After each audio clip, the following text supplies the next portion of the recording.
obviously big call up for you, and you definitely made the most of it. I mean, what does it mean for you to be back in the national team ranks? I mean, I've been working extremely hard. I think every offseason, and specifically this after not making the World Cup team, I worked extremely hard, and so it just all that hard work kind of feels like it paid off, and it's such a great feeling because it's been a dream and a goal of mine, and just taking it one day at a time. You weren't called into January camp. When that happened, what was the reaction? Were you still talking to Jill at the time? Not really. I can't really remember exactly what our conversation was, but after January camp, I was obviously really disappointed, and but it just motivated me even more. I knew that I would get a chance. I just believed that for some reason. I just had this faith that it was going to work out, but like I just was working like she was going to call me in the next day. And just every day it motivated me. It made me more determined, made me want to work harder, and just prove myself even more. What did you do to train in the off season? That I know we've talked before about SWW, but did you do stuff differently this year?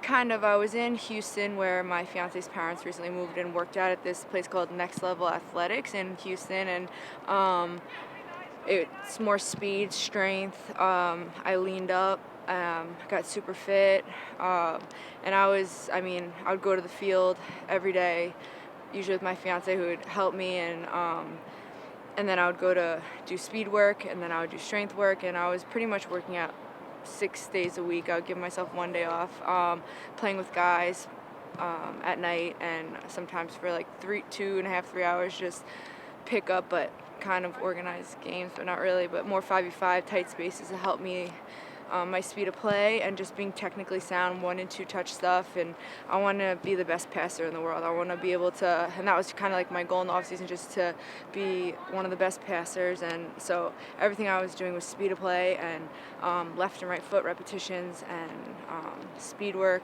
strength work, and just being explosive, powerful, all that. I literally probably touched on every single aspect of the game, which was my goal. It was super hard to manage because there's so many aspects, but I had a lot of good help from the training facility that I worked out at, and they were awesome and really helped me. A lot of people you would think would maybe be demoralized by not being on the World Cup team, and it sounds like you went the opposite direction and took it as motivation. I mean, what makes you be able to stick with it even when it's not always going your way? Yeah, I feel like it's just like a passion that's inside me. I want to be one of the best. I want to be the best player that I can be. I want to be the best player in the world that I can achieve. And so even when things didn't work out, I still feel like I'm just starting this new era of my career where I'm fitter, I'm stronger, I'm smarter. I feel like the game has slowed down a little bit, and I feel like I'm just getting started. And